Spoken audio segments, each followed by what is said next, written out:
Olá, meu nome é Tiara Guedes, eu estou aqui para falar para vocês como fazer mais na metade do tempo. É isso mesmo, sem enrolação, direto ao ponto. Fazer mais do que a gente está acostumado a fazer, só que pela metade do tempo e sem sobrecarga. Não é impossível fazer isso, muito pelo contrário, dá para fazer. Porque normalmente o nosso dia a dia e quando a gente vai executar algum projeto, tem uma série de atividades ali que são desperdícios, que são retrabalhos, que a gente precisa de eliminar. E se a gente consegue eliminar, focar naquilo que gera valor e fazer entregas curtas, a gente consegue sim fazer mais na metade do tempo. Mas hoje eu vou focar especificamente quando a gente fala de melhoria de processos, tá? E por que melhoria de processos? Melhorar processos faz parte do dia a dia de qualquer engenheiro. Então, se você é estudante de engenharia, se você já é formado, já é um profissional que está no mercado, você deve começar a se acostumar com isso, porque a gente está sempre tratando de simplificação de processos. E o motivo é simples. A grande maioria dos processos tem muito desperdício. Porque normalmente um processo ele é composto por várias etapas e muitas delas não agregam valor para o cliente final. Vamos pensar num exemplo simples de um processo de compras, né? Quando você vai comprar algo numa corporação, numa grande empresa, normalmente você faz a solicitação daquilo que você precisa de comprar. Existe uma cotação de no mínimo 3 fornecedores.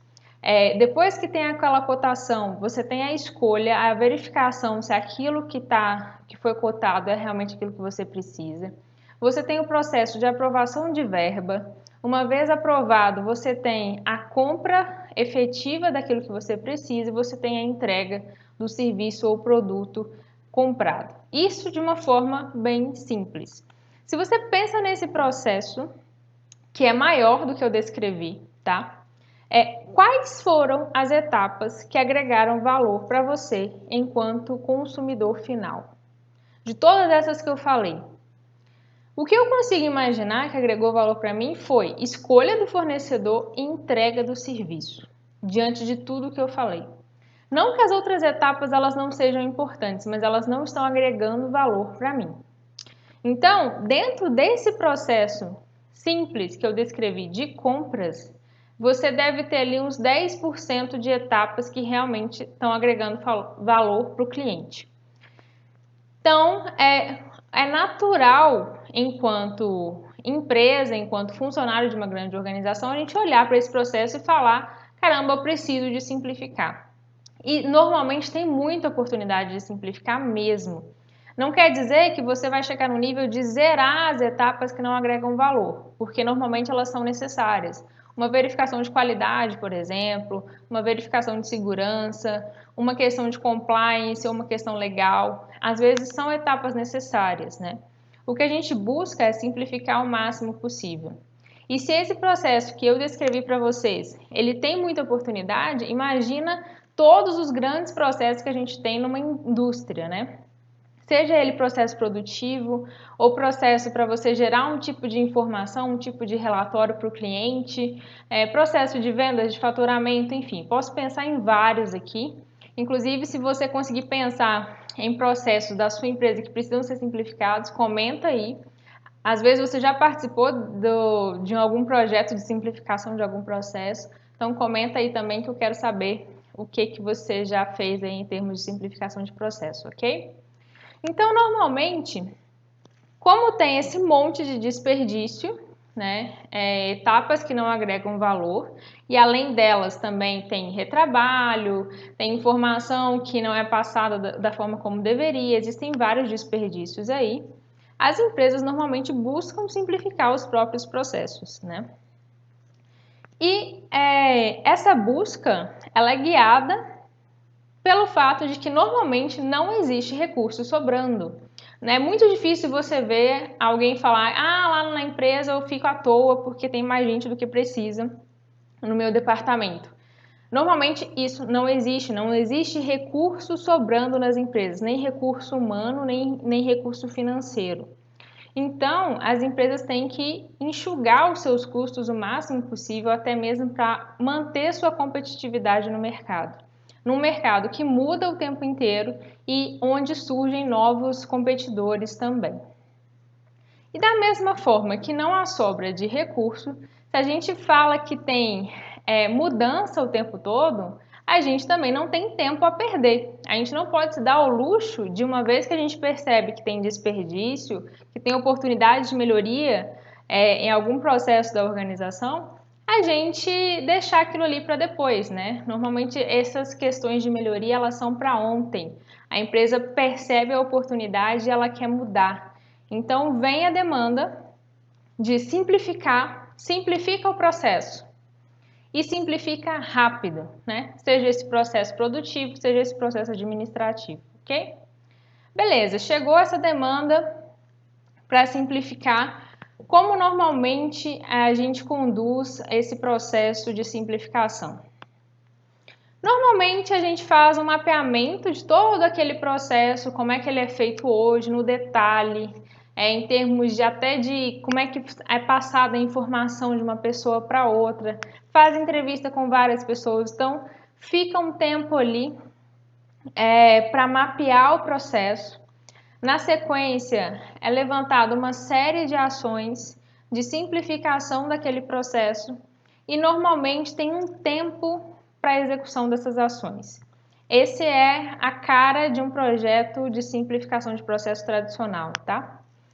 Qual que é o problema aqui? O problema é que toma tempo para você mapear esse processo.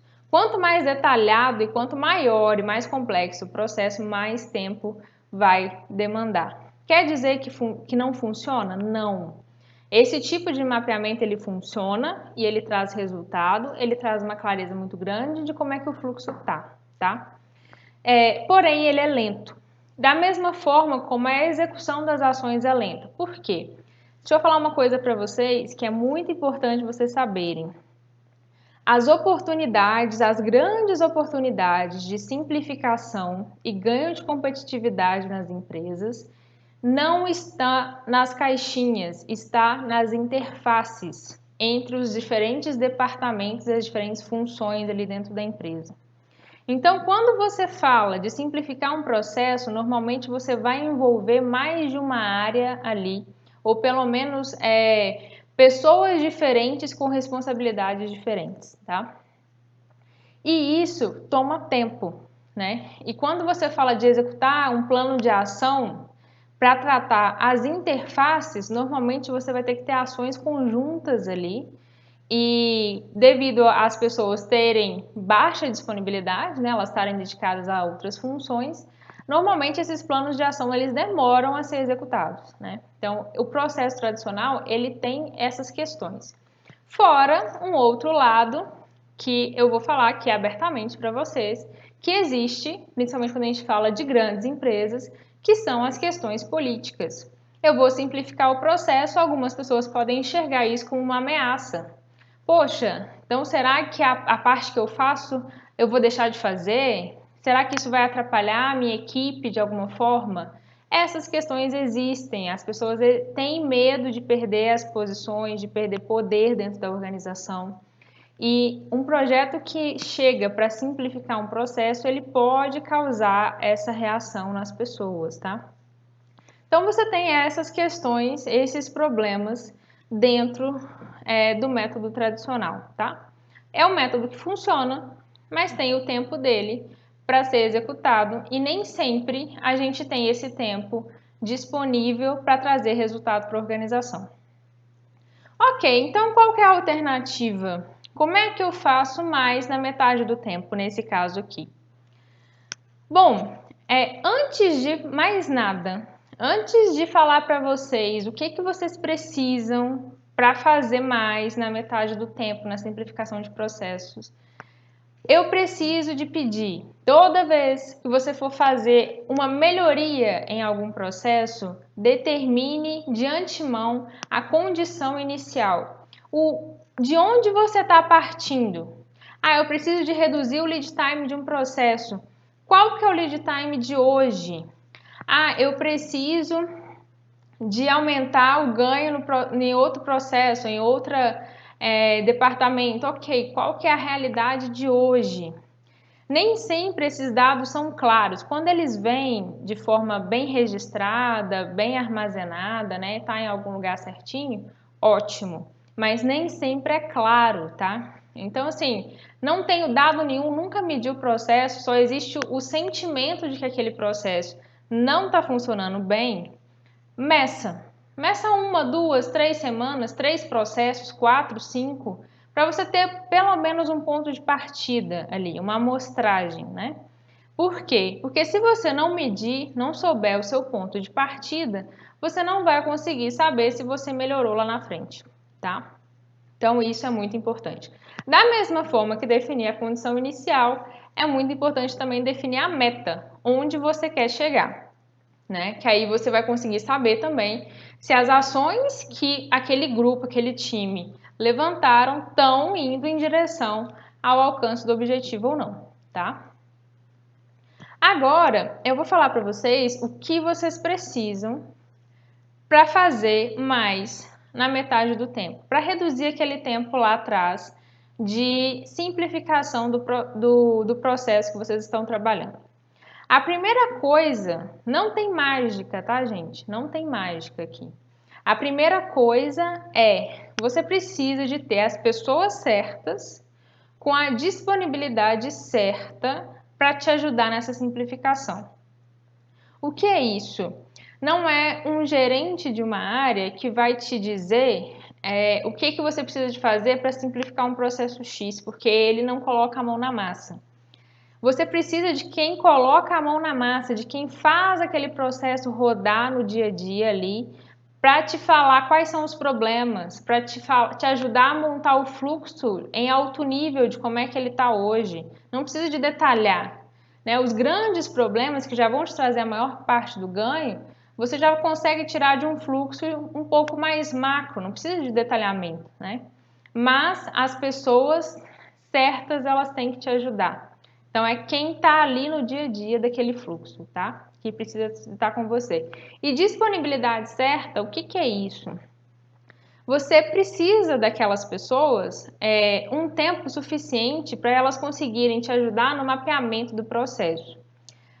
Não precisa delas um tempo exorbitante, tipo, fica aqui com dedicação exclusiva para esse projeto aqui para me ajudar. Tudo bem. Se você estiver fazendo um intensivão com todo mundo, ok. Se não, pode chegar um momento que aquela pessoa ela vai ficar à toa ali, porque você está tratando de uma parte do processo que ela não cuida, que ela não tem interface nenhuma.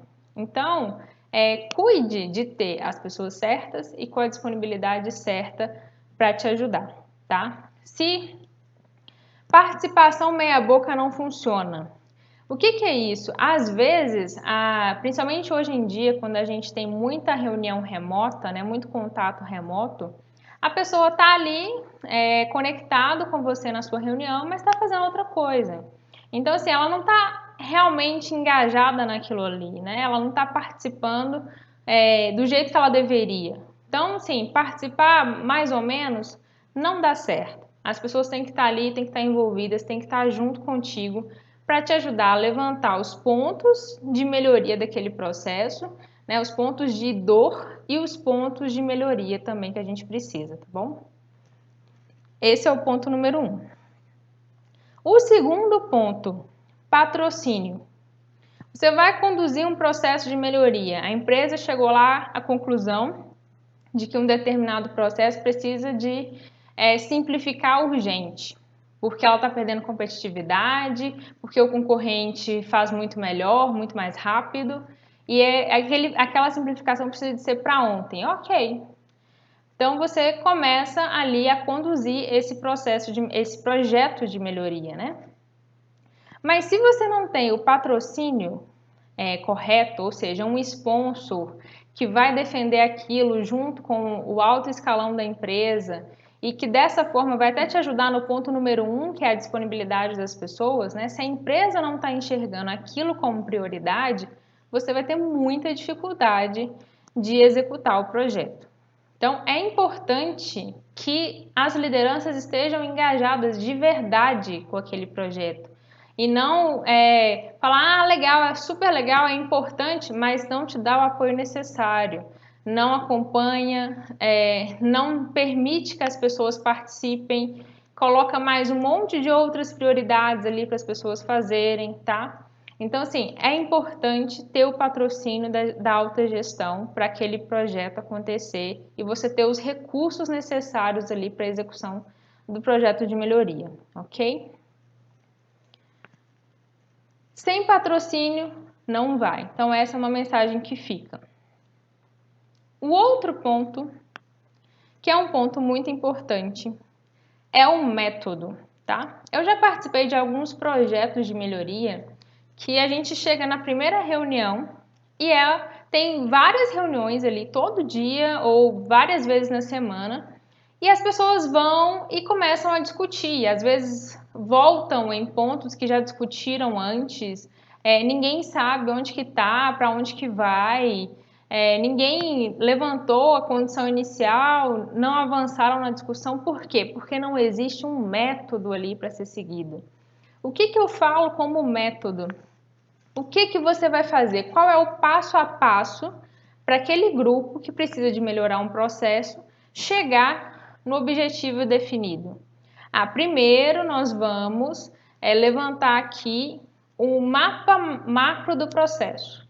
Depois nós vamos definir o processo como ele deverá ser, o to be, né? A gente partiu do as is, vamos para o to be. Depois nós vamos levantar ideias. Depois nós vamos priorizar essas ideias. Você tem que ter esse passo a passo bem definido e um prazo para executar esse passo a passo, de forma que as pessoas que estão ali, elas conheçam isso e e tem alguém para guiá-las, né, ao longo desse processo, tá? Aí aqui vem uma mensagem. A sala de reunião cheia, ela não garante resultado. Então não adianta você ter várias pessoas reunidas ali em torno da mesa e você não ter um método para seguir. Você não vai chegar a lugar nenhum, tá? Já vi vários times dessa forma. Outra questão sobre o método, que é um problema que acontece normalmente nos métodos tradicionais, né? É você ter um método muito bem definido para você chegar até o plano de ação. Quando você chega no plano de ação, aquilo ali, o projeto se perde. Por quê? Porque aí as pessoas colocam prazos muito longos para executar aquelas ações, e aí depois de 2, 3 meses o grupo perde energia. Você vê que não avançou, ninguém monitorou se o lead time é esperado ou se aquela melhoria necessária está sendo alcançada ou não. E normalmente aquele trabalho se perde. Como que dá para fazer diferente? E ir na linha lá do fazer mais na metade do tempo. Tem um método que chama método ágil, que é muito usado dentro do universo de TI, mas que funciona muito bem para engenharia também, principalmente quando a gente fala de projeto de desenvolvimento de novo produto e projeto de melhoria, tá? E nesse método, que tem vários, né? Não é um método só, na verdade, são vários métodos ágeis, mas alguns se aplicam mais para o universo da engenharia do que outros, tá? A gente divide aquelas ações em entregas efetivas parciais. Então, em vez de eu falar que eu vou fazer A, B e C, para daí a 2, 3 meses eu ter um resultado, eu vou mudar esse planejamento, eu falo, não, eu vou fazer A em 15 dias e esse A já vai me dar um resultado palpável que impacta na minha meta de melhoria. Seja ela redução de lead time, seja ela simplificação, o que quer que seja. Então, a gente quebra em entregas de verdade parciais. A gente começa a gerar valor mais cedo. O que eu ia gerar valor ali depois de meses, eu gero valor depois de dias. Eu estabeleço, de acordo com o método ágil, eu estabeleço a cadência de entrega. Só para dar um exemplo, o Scrum é um dos métodos que tem alguns elementos que funcionam muito bem nesse caso, tá? Que você mobiliza o time, você estabelece cadência de entregas e você estabelece ali um clima de equipe mesmo, em que as pessoas trabalham juntas para gerar o resultado esperado, tá? Quando isso acontece, você tem as pessoas certas, você tem o patrocínio certo e você tem um método adequado, você consegue fazer mais na metade do tempo, tá? Eu já vi muito time fazendo isso, fazendo projetos de melhoria que normalmente durariam um ano, né? Um ano inteiro, durar 6 meses, 3 meses, 4 meses, né? Por quê? Porque tinha esses elementos aí envolvidos e muito bem estabelecidos. Ok? Você já participou de algum projeto ágil? Se já, comenta aí, fala como é que foi a sua experiência, tá? Não deixa de seguir a gente nas redes sociais, aí no Instagram, se inscrever no canal do YouTube, que a gente tem conteúdo aí novo para vocês todo dia. Pede conteúdo também, que a gente direciona para aquilo que vocês mais precisam, ok? Espero que vocês tenham gostado. Podem colocar as dúvidas nos comentários também. Vejo vocês no próximo vídeo.